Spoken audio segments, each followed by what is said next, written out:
Apa kabar pemirsa dimanapun Anda berada, berjumpa kembali dalam program TVR 17 bersama saya Zia Luba.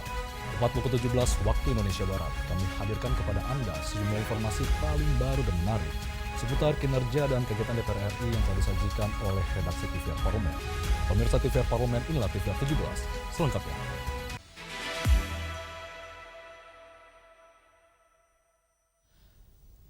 Badan Akuntabilitas Keuangan Negara DPR RI mendorong peningkatan pemahaman generasi muda terhadap tugas dan fungsi DPR RI, khususnya peran BAKN dalam menjaga transparansi akuntabilitas keuangan negara. Wakil Ketua Badan Akuntabilitas Keuangan Negara DPR RI, Herman Hairon menegaskan pentingnya pemahaman generasi muda terhadap tugas dan fungsi DPR RI, khususnya BAKN DPR RI, sebagai alat kelengkapan yang bertugas menjaga transparansi dan akuntabilitas keuangan negara. Hal tersebut disampaikan Herman Hairon dalam diskusi bersama mahasiswa FISIP Universitas Swadaya Gunung Jati, Cirebon dengan tema Dari Parlemen Jalanan Menuju Parlemen Nyata. Dan semuanya memang tertuju kepada bagaimana tata laksana transparansi dari anggaran pemerintah, terutama juga terkait dengan pemerintah daerah. Bagaimana pula kerja BAKN untuk bisa masuk memeriksa lembaga yang dianggap melalui undang-undang independen seperti Bank Indonesia. Ya tentu saya jelaskan bahwa memang undang-undang membolehkan dengan fungsi-fungsi yang lebih terbatas. Hal-hal lain tentu ya itu juga terbuka. Kalau ada pro, ya ada aparat penegak hukum. Sementara itu, Gubernur BEM FISIP Unswagati Cirebon, Isang Yura Arifin menilai, kegiatan tersebut memberikan pemahaman yang lebih komprehensif mengenai akuntabilitas keuangan negara, sekaligus melengkapi materi akuntansi pemerintahan yang selama ini diperoleh secara teoritis di bangku kuliah dan implementasinya secara langsung di lembaga negara. Yang dimana memang kita juga di dalam mata kuliah kan mempelajari tentang akuntansi pemerintahan, dan kita juga alhamdulillah kita diberikan experience baru ataupun pengalaman baru langsung kepada Badan Akuntabilitas Keuangan Negara Indonesia, sehingga kita bisa memiliki dua pandangan, yang dimana kan kita di kelas itu mempelajari teoritis dan bagaimana kita mempelajari secara lapangan. Fajar Ilhami dan Divo, TVR Parlemen melaporkan. DPR RI menyetujui pengangkatan Kusfiardi sebagai pengganti antar waktu anggota Badan Supervisi Otoritas Jasa Keuangan setelah menjalani uji kelayakan dan kepatutan di Komisi 11 DPR RI. Setelah melakukan uji kelayakan dan kepatutan di Komisi 11 DPR RI, rapat paripurna DPR RI menyetujui pengangkatan Kusfiardi sebagai pengganti antar waktu anggota Badan Supervisi Otoritas Jasa Keuangan atau BSOJK untuk sisa masa jabatan periode 2023-2028. Anggota Komisi 11 DPR RI, Kamru Samad menyampaikan, dalam proses uji kelayakan dan kepatutan, penilaian kompetensi calon lebih difokuskan pada penguasaan terhadap tugas dan fungsi Badan Supervisi OJK, serta kemampuan menunjang pelaksanaan fungsi pengawasan DPR terhadap otoritas jasa keuangan. BSOJK sifatnya kolektif kolegial, mereka nanti membagi bidang sesuai tupoksinya, ada yang membidani pasar modal, perbankan, IKNB, dan seterusnya. Ada yang membidani SDM, regulasi, kepatuhan, supaya comply terhadap aturan. Nah, untuk memastikan tugas tersebut, maka di Komisi 11 terus melakukan koordinasi secara rutin dengan BSOJK. Karena BSOJK juga kita dorong untuk melakukan penelitian, penghimpunan aspirasi dari masyarakat. Lebih lanjut, Kamru Samad menegaskan, sesuai ketentuan Undang-Undang P2SK, Komisi 11 DPR RI memiliki kewenangan melakukan evaluasi terhadap kinerja BSOJK berdasarkan indikator kinerja yang telah ditetapkan. Apabila target kinerja tidak tercapai, hasil evaluasi dapat menjadi dasar rekomendasi kepada pimpinan DPR RI untuk menentukan langkah lebih lanjut, termasuk pergantian keanggotaan apabila diperlukan. Andini dan Jaya, TVR Parlemen melaporkan. Komisi 4 DPR RI mendukung penguatan ekonomi biru melalui pengembangan kampung nelayan dan koperasi nelayan merah putih untuk meningkatkan kesejahteraan nelayan serta mendukung swasembada pangan nasional. Dalam mewujudkan Astacita melalui penguatan swasembada pangan, penguatan kelembagaan koperasi, serta pengembangan integrasi hulu hilir dan pembangunan dari desa, diperlukan pemerataan kesejahteraan bagi seluruh rakyat Indonesia melalui strategi ekonomi biru Kementerian Kelautan dan Perikanan. Ketua Komisi 4 DPR RI Siti Hediati Soeharto mendukung program-program Kementerian Kelautan dan Perikanan yang dapat memberikan dampak langsung terhadap peningkatan ekonomi nelayan dan pengentasan kemiskinan di wilayah pesisir. Program-program kelautan dan perikanan, terutama yang program yang segera bisa mengentaskan kemiskinan dari saudara-saudara kita para nelayan, itu kita dorong, terutama ini dengan akan didirikannya kampung nelayan di seluruh Indonesia. Kami sudah melihat beberapa kampung nelayan yang sudah didirikan dan ini bisa membantu perekonomian di daerah tersebut. Sementara itu, Menteri Kelautan dan Perikanan Republik Indonesia, Sakti Wahyu Trenggono mengatakan, pembangunan sektor kelautan dan perikanan harus dimulai dari desa-desa pesisir sebagai pusat ekonomi baru yang turut mampu menopang ketahanan pangan nasional. Pembangunan kampung nelayan Merah Putih itu adalah kepedulian pemerintah dalam hal ini melalui direktif Bapak Presiden, bagaimana kita mengangkat harkat, martabat, dan kemaslahatan daripada masyarakat nelayan yang mereka tinggal di pesisir yang sudah 80 tahun tidak tersentuh. Bondan dan Arif, TVR Parlemen melaporkan. Pembahasan rancangan APBN tahun anggaran 2027 menjadi momentum penting bagi DPR RI untuk memastikan setiap kebijakan fiskal mampu menjawab tantangan ekonomi sekaligus menghadirkan manfaat yang dirasakan seluruh lapisan masyarakat. Lalu bagaimana DPR RI mengawal APBN 2027 agar menjadi instrumen pendorong pertumbuhan ekonomi yang inklusif dan berkeadilan? Simak informasi selengkapnya sesaat lagi, tetaplah di TVR 17.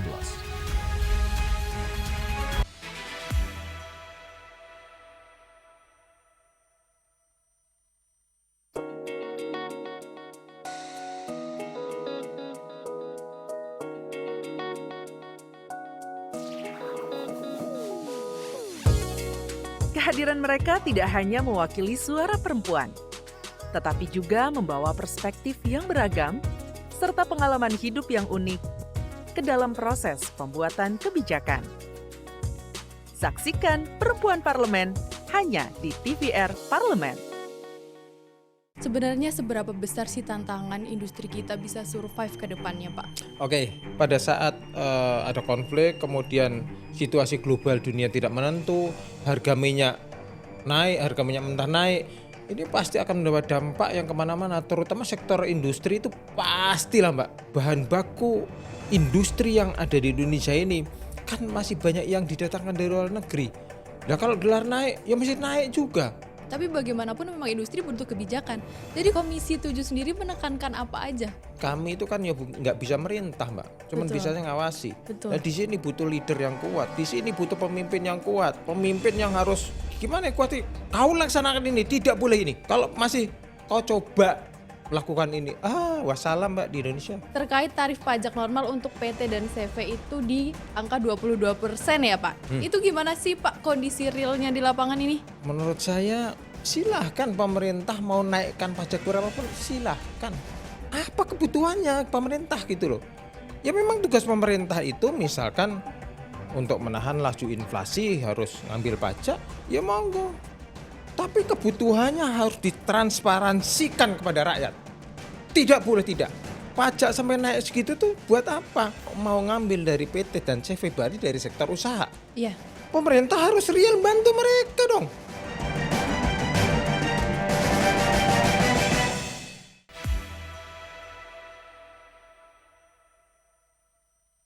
Pemirsa, DPR RI terus menjalankan fungsi anggaran melalui pembahasan APBN 2027 secara cermat dan akuntabel, guna memastikan setiap alokasi belanja negara mendukung pertumbuhan ekonomi yang berkualitas, memperkuat kesejahteraan masyarakat, serta mewujudkan pembangunan yang merata dan berkeadilan.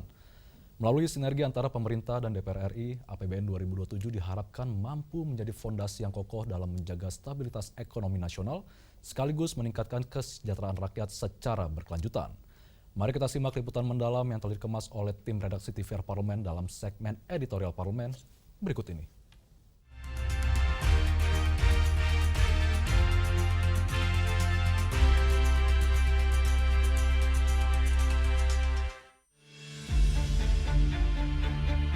Penetapan pagu indikatif belanja Kementerian Lembaga tahun anggaran 2027 menjadi tahapan awal dalam penyusunan rancangan anggaran pendapatan dan belanja negara atau RAPBN 2027. Dalam kerangka ekonomi makro dan pokok-pokok kebijakan fiskal tahun 2027, APBN diarahkan tidak hanya menjaga stabilitas fiskal, tetapi juga menjadi instrumen untuk mendorong pertumbuhan ekonomi yang inklusif, meningkatkan kualitas sumber daya manusia, mempercepat pengentasan kemiskinan, memperkuat ketahanan energi, serta menjaga daya beli masyarakat. Komisi-komisi di DPR pun memberikan berbagai masukan agar arah kebijakan belanja negara benar-benar menjawab kebutuhan masyarakat. Dari sektor pendidikan, Komisi 10 DPR RI menegaskan nota keuangan RAPBN 2027 harus mampu mengakomodasi pelaksanaan program wajib belajar 13 tahun. Nota keuangan tahun 2007 harus mencerminkan dua hal. Satu, bagaimana kemudian program wajib belajar 13 tahun itu harus dipenuhi secara maksimal. Baik terutama dalam konteks anggarannya itu. Panja RKP juga mengambil keputusan bulat untuk melaksanakan keputusan Mahkamah Konstitusi terkait bahwa sekolah SD dan sekolah SMP atau sederajat dengan itu harus betul-betul dialokasikan anggaran agar baik yang negeri maupun swasta itu betul-betul bisa kita gratiskan dalam hal pelaksanaan. Selain sektor pendidikan, APBN 2027 juga harus tetap berpihak kepada masyarakat miskin melalui penguatan anggaran perlindungan sosial. Mengingat pemerintah memiliki target untuk menghapus kemiskinan ekstrim pada tahun 2027. Hal tersebut dapat terwujud apabila program-program sosial memperoleh dukungan anggaran yang memadai. Untuk tahun 2027, pertama, masalah kemiskinan ekstrim itu dinolkan. Ya, itu dinolkan, itu sangat luar biasa. Tapi kan untuk menolkan kemiskinan ekstrim ini kan harus ada stimulasi dan pembiayaan. Dan itu semuanya ada di Kementerian Sosial. Jadi tetap ya program-program dari Kementerian Sosial itu 2027 ini tetap dijaga dan tetap dipertahankan. Bukan hanya sektor pendidikan dan perlindungan sosial yang menjadi perhatian DPR RI, namun pengelolaan subsidi energi juga harus menjadi bagian penting dalam menjaga kesehatan fiskal negara. Efisiensi belanja subsidi bukan berarti mengurangi perlindungan kepada masyarakat, melainkan memastikan anggaran negara digunakan secara lebih tepat sasaran sehingga manfaatnya dapat dirasakan oleh kelompok yang benar-benar membutuhkan. Bagaimana kita ingin memberikan beban yang lebih ringan pada APBN, ya. Nah, ini kita melihat juga pada misalkan LPG 3 kilo, ya, kita tetap pertahankan itu, dan kemudian juga untuk BBM secara keseluruhan, ya. Mudah-mudahan dari juga turunnya harga minyak dunia, ini tentu beban subsidi untuk di tahun 2027 mudah-mudahan tidak seberat 2026. Kita tahu bahwa sekarang ini ICP ya atau mungkin brand ya indeks brand ini sudah ke angka 73 dari yang sebelumnya bulan kemarin rata-rata di atas 100. Nah, tentu ini kan tekanan kepada APBN sudah jauh lebih ringan. Melalui sinergi antara pemerintah dan DPR RI, kebijakan fiskal diharapkan semakin efektif dalam mendorong pertumbuhan ekonomi yang berkualitas. Dengan demikian, APBN tidak hanya berfungsi sebagai instrumen pengelolaan keuangan negara, tetapi juga menjadi penggerak utama pembangunan nasional yang inklusif dan berkeadilan.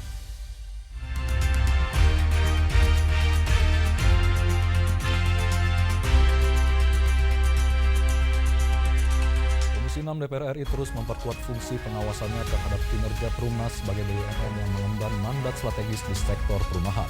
Evaluasi tidak hanya berfokus pada capaian bisnis, tetapi juga menyangkut tata kelola perusahaan, efektivitas pengelolaan aset, penyelesaian kewajiban perusahaan, hingga kemampuan Perumnas menjalankan fungsi sosialnya dalam menyediakan hunian yang terjangkau bagi masyarakat. Informasi selengkapnya kami hadirkan usai jeda, tetap pada TVR 17.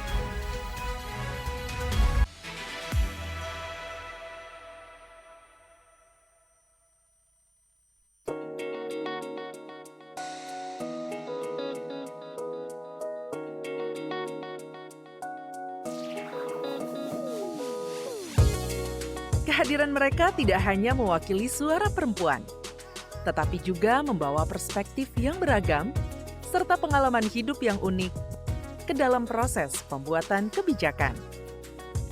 Saksikan Perempuan Parlemen hanya di TVR Parlemen.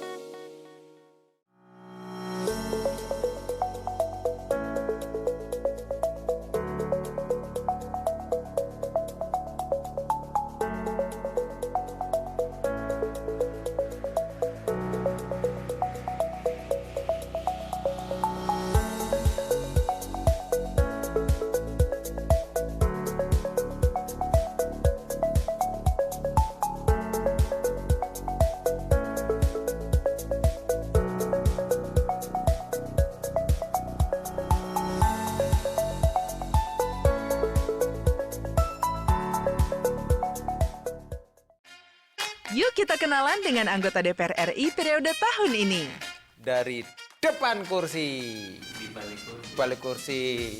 Gini, di balik kursi. Aku ingin menjadi sesuatu yang mungkin bisa kau rindu. Acapkah hiji, rukun sakabehna. Itulah pokok nama. Semakin penasaran kan bagaimana kiprah karir politiknya? Hanya di TVR Parlemen.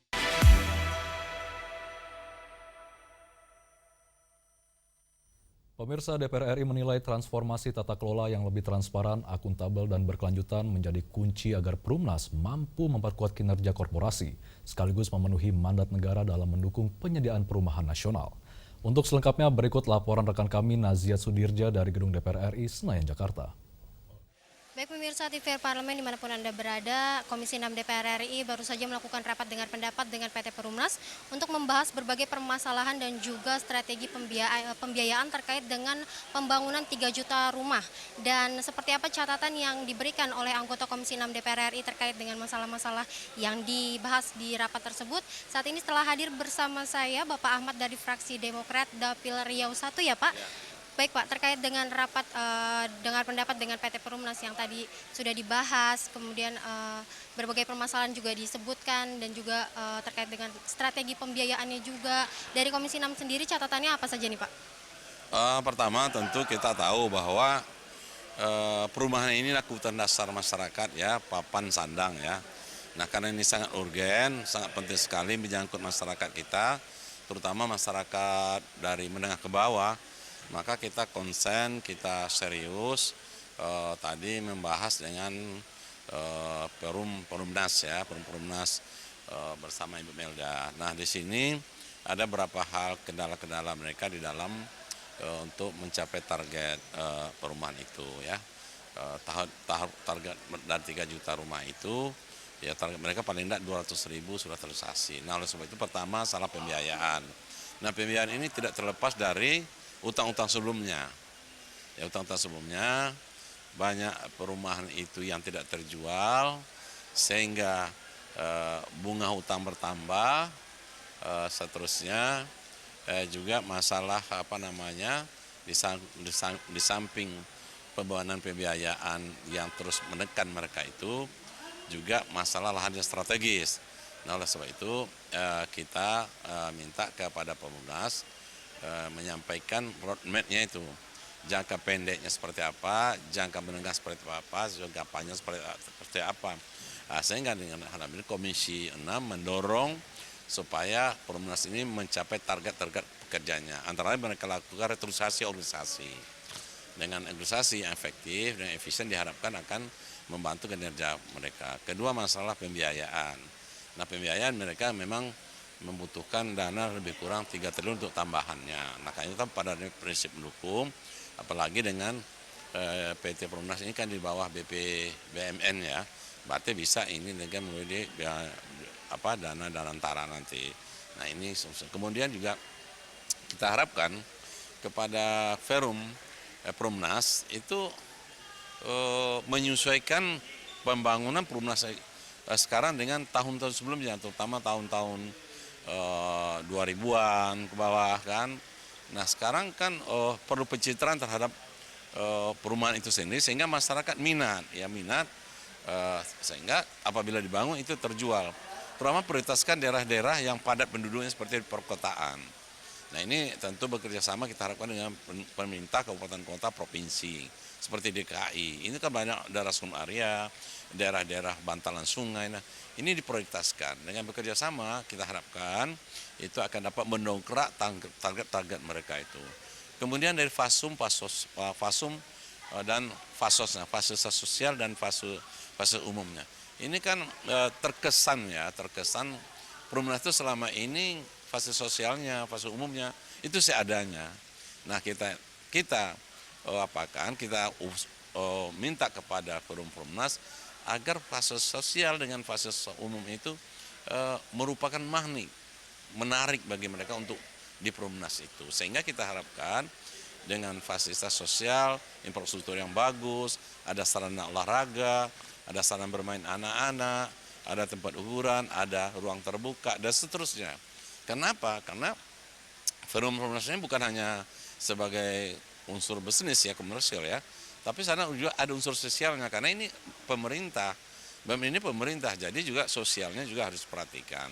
Nah kemudian dengan adanya fasilitas yang bagus itu minat masyarakat terhadap Perumnas ini tinggi, ya kan? Tadi kan Bapak sebutkan untuk menarik minat masyarakat untuk kemudian membeli Perumnas ini kan banyak hal yang sebetulnya perlu diperbaiki seperti fasilitas-fasilitas yang dilengkapi, kemudian juga lokasi yang strategis begitu. Nah, menurut Bapak apakah hal-hal yang menjadi kendala ini dapat segera terselesaikan agar di periode ini Perumnas ini benar-benar terwujud nih Pak? Ya. Jadi di samping itu juga tadi singgung juga masa perizinan ya, perizinan sampai kadang-kadang 8 bulan 1 tahun. Nah kita harapkan juga birokrasi mendukung soal perizinan ini, karena masalah administrasi ini masalah utama, karena administrasi ini awal dari kegiatan pembangunan itu. Nah kemudian juga masalah lahan, ya kita harapkan lahan-lahan yang strategis ya harganya tidak terlalu tinggi, dan ini kita harapkan bekerja sama dengan instansi terkait, lembaga terkait ya, sehingga kita harapkan lahan yang strategis itu menjadi juga orang tinggal mau hunian tempat ya, lingkungan itu gitu. Nah, kemudian juga di samping itu fasilitas sosial tadi, fasilitas umum itu hendaknya disesuaikan dengan kemajuan dinamika masyarakat sekarang gitu. Nah, sehingga mereka merasa nyaman, asri ya kan, sehingga tidak ada istilah SS, RSS, rumah sangat sempit, rumah susah selonjor gitu loh. Nah ini coba ini perlu dibangun sehingga pikiran Perumnas itu tinggi gitu, bagus gitu, tidak kalah dengan perumahan-perumahan lainnya, apartemen dan segala macamnya itu ya kan. Nah ini saya kira karena dinamika selera masyarakat kita semakin lama semakin tinggi ya, semakin baik ya, sesuai kemajuan dari lingkungan itu sendiri. Ini harapan-harapan kita kepada Perumnas. Kita harapkan mereka itu lokomotif ya, garda terdepan dalam mencapai hunian masyarakat yang nyaman, yang aman, lingkungan yang baik dalam rangka mewujudkan 3 juta rumah ke depan ini. Itu harapan kita seperti itu. Baik, terima kasih Pak atas statementnya yang sangat lengkap hari ini. Dan pemirsa, itu tadi wawancara saya dengan Bapak Ahmad dari fraksi Demokrat terkait dengan rapat dengar pendapat dengan PT Perumnas mengenai kendala-kendala yang dihadapi dan juga strategi pembiayaan mereka untuk pembangunan 3 juta rumah untuk masyarakat. Dan sekian yang dapat kami sampaikan. Saya Nazia Sudirja, kembali ke studio. Selanjutnya pemirsa, apa saja yang menjadi sorotan di media online nasional pada hari ini? Usai jeda, tetaplah di TVR 17.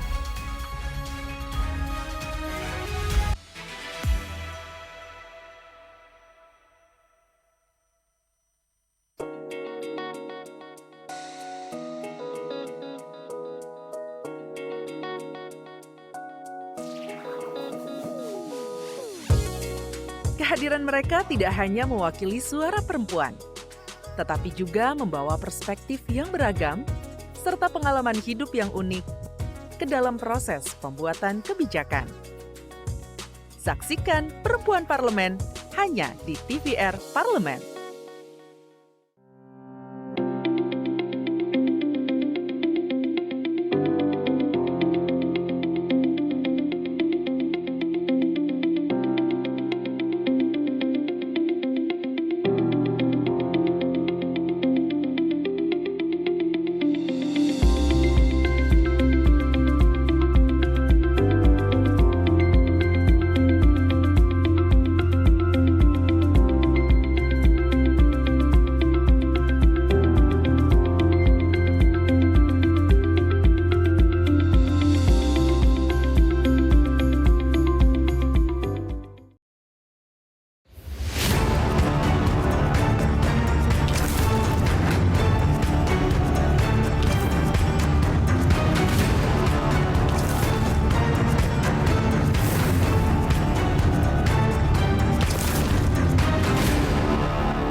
Pada tahun 2025, Dewan Perwakilan Rakyat memasuki usia 80 tahun.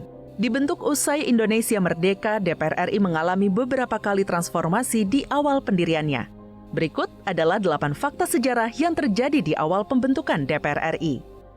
Pada tanggal 29 Agustus 1945, Panitia Persiapan Kemerdekaan Indonesia membentuk Komite Nasional Indonesia Pusat atau KNIP. KNIP bertugas membantu Presiden menetapkan undang-undang dan garis besar haluan negara. KNIP inilah yang menjadi cikal bakal dari DPR RI.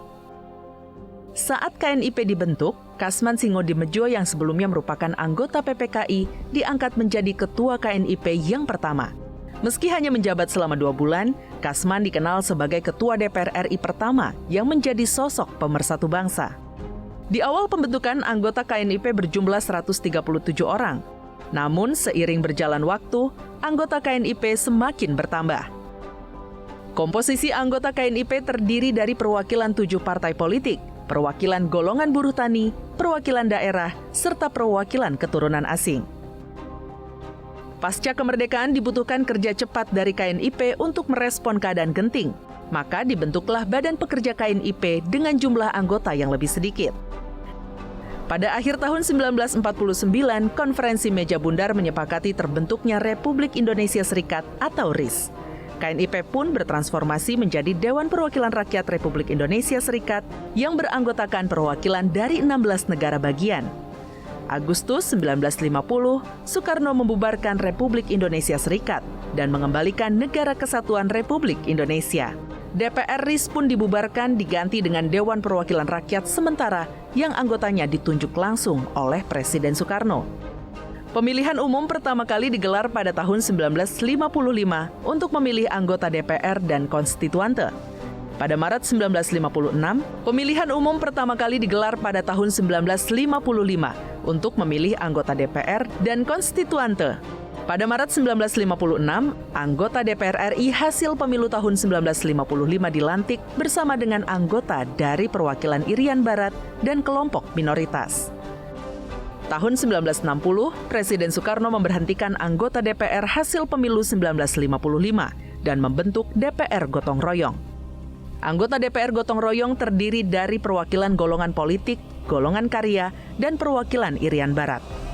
Memasuki Orde Baru, pemilu kembali digelar setiap 5 tahun untuk memilih anggota Dewan Perwakilan Rakyat Republik Indonesia.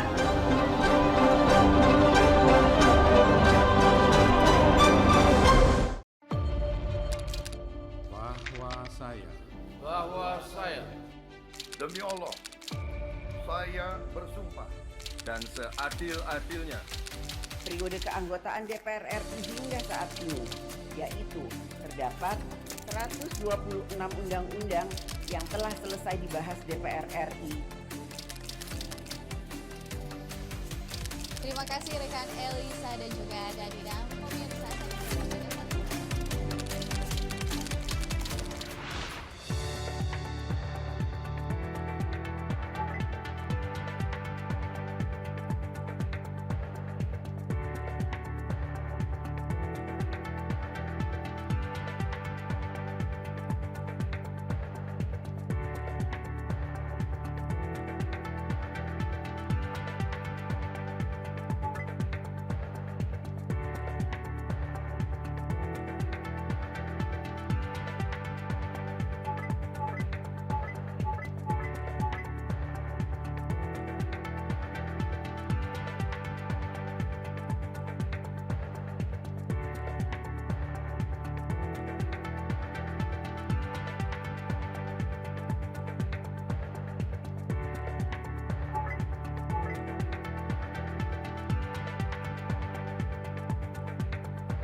Sidang Senayan, Jakarta, menyajikan liputan langsung kinerja DPR RI.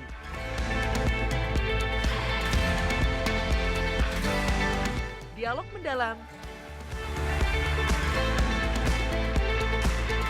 investigasi, dan profil wakil rakyat. TVR Parlemen kini hadir 24 jam.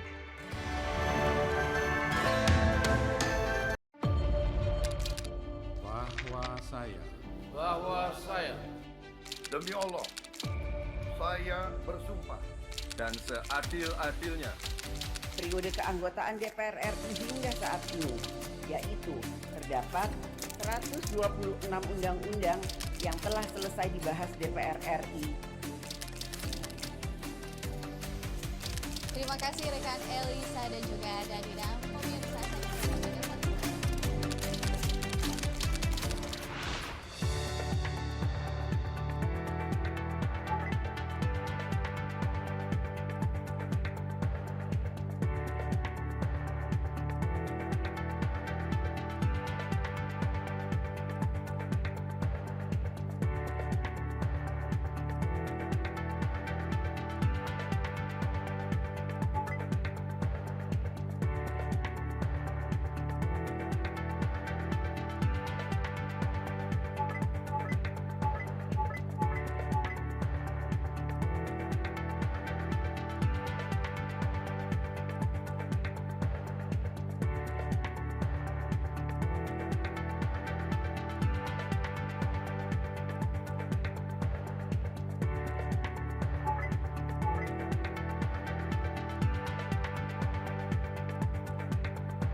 Pulau Sulawesi merupakan salah satu dari 4 kepulauan Sunda besar. Memiliki populasi cukup besar, Sulawesi merupakan salah satu wilayah yang raih suara pemilu terbanyak. Komisi Pemilihan Umum resmi mengumumkan hasil perolehan kursi legislatif wilayah Sulawesi. 6 daerah pemilihan di Sulawesi telah menunjukkan kekuatan politik yang signifikan dalam pemilihan umum 2024. Daerah pemilihan Sulawesi Utara memiliki 6 kursi di Senayan. Hasil perolehan menunjukkan kekuatan Partai PDIP yang unggul mendapatkan 2 kursi legislatif. Kursi lain telah terisi oleh Partai Golkar, Gerindra, Demokrat, Nasdem. Hasil perolehan kursi DPR di daerah pemilihan Sulawesi Tengah, Partai Golkar menunjukkan kekuatannya dengan meraih 2 kursi dari total 7 kursi legislatif. Partai lain yang mengisi 5 kursi parlemen yakni PDIP, Gerindra, Nasdem, PAN, Demokrat masing-masing mendapatkan 1 kursi. Provinsi Sulawesi Selatan dibagi menjadi 3 daerah pemilihan dengan total alokasi sebanyak 24 kursi tingkat DPR RI. Di daerah pemilihan Sulawesi Selatan 1 dengan kuota 8 kursi legislatif, Partai Nasdem berada di posisi pertama dengan raih 2 kursi. Disusul Partai PDIP, Golkar, Gerindra, PKB, PKS, dan PAN masing-masing 1 kursi. Sementara itu di daerah pemilihan Sulawesi Selatan 2 memiliki kuota kursi terbanyak 9 kursi legislatif. Partai Golkar dan Partai Gerindra menunjukkan persaingan ketat dengan masing-masing meraih 2 kursi legislatif. Partai-partai lain yang meraih kemenangan yakni Partai Nasdem, PKB, PKS, PAN, dan Demokrat masing-masing berhasil raih 1 kursi legislatif. Hasil perolehan kursi di daerah pemilihan Sulawesi Selatan 3 hanya memiliki kuota 7 kursi. Partai Nasdem dan Gerindra menunjukkan performa yang kuat dengan masing-masing raih 2 kursi parlemen, disusul dengan Partai Golkar, PAN, dan Demokrat yang raih 1 kursi parlemen. Beranjak ke Provinsi Sulawesi Tenggara yang terkenal dengan keindahan laut birunya, salah satunya adalah Taman Nasional Wakatobi. Provinsi ini hanya memiliki 1 daerah pemilihan, yakni Dapil Sulawesi Tenggara dengan kuota 6 kursi legislatif. 6 kursi parlemen berhasil dimenangkan oleh Partai PDIP, Golkar, Gerindra, Nasdem, PKB, dan Demokrat. Mendapat julukan Serambi Madinah, Provinsi Gorontalo berhasil mengamankan 3 kursi parlemen. 3 calon legislatif di daerah pemilihan Gorontalo berasal dari Partai Nasional yakni Partai Golkar, Gerindra, dan Nasdem yang masing-masing berhasil raih 1 kursi parlemen. Provinsi terakhir, Provinsi Sulawesi Barat yang hanya memiliki 1 daerah pemilihan. Jumlah kuota kursi untuk Dapil Sulawesi Barat sebanyak 4 kursi. Partai politik yang berhasil lolos dari Partai PDIP, Nasdem, Demokrat, dan PAN masing-masing mengantongi 1 kursi parlemen. Dengan perolehan kursi ini, rakyat Sulawesi akan diwakili oleh figur-figur yang diharapkan mampu membawa kepentingan dan aspirasi masyarakat.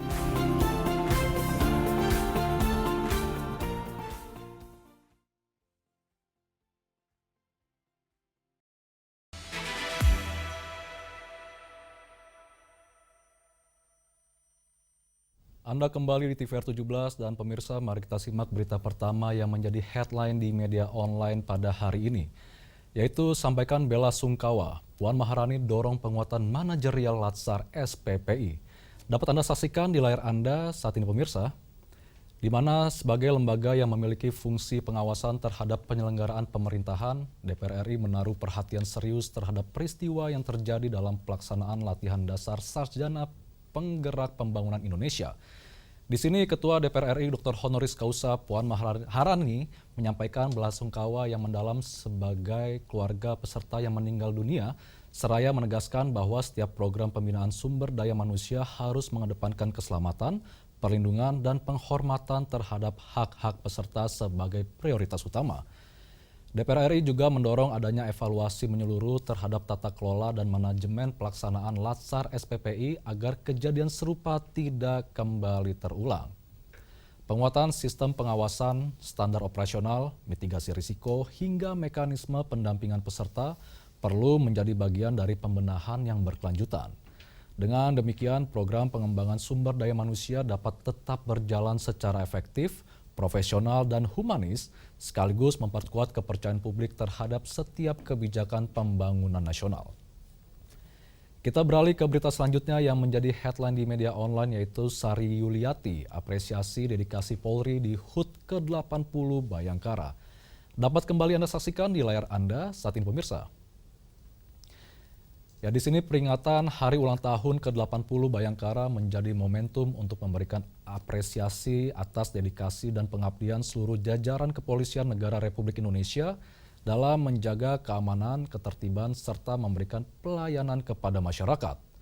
Wakil Ketua DPR RI Sari Yuliati menyampaikan penghargaan atas kerja keras Polri yang terus hadir di tengah masyarakat dalam menghadapi berbagai tantangan bangsa. Sinergi yang kuat antara Polri, pemerintah, dan seluruh elemen masyarakat merupakan kunci dalam menjaga stabilitas nasional serta mendukung pembangunan yang berkelanjutan. Memasuki usia ke-80 Bayangkara, diharapkan Polri semakin profesional, humanis, dan presisi dalam menjalankan tugas sehingga kepercayaan publik terus meningkat dan cita-cita mewujudkan Indonesia yang aman, adil, dan sejahtera dapat tercapai bersama. Dan pemirsa, itu tadi headline di media online pada hari ini, yaitu terkait sampaikan bela sungkawa, Puan Maharani dorong penguatan manajerial Latsar SPPI, serta Sari Yuliati apresiasi dedikasi Polri di HUT ke-80 Bayangkara. Dan pemirsa, segmen media online tadi sekaligus menutup program TVR 17 edisi sore hari ini. Saya Zia Umar beserta seluruh kru TVR Parlemen yang bertugas mengucapkan terima kasih telah menyaksikan TVR 17 pada hari ini.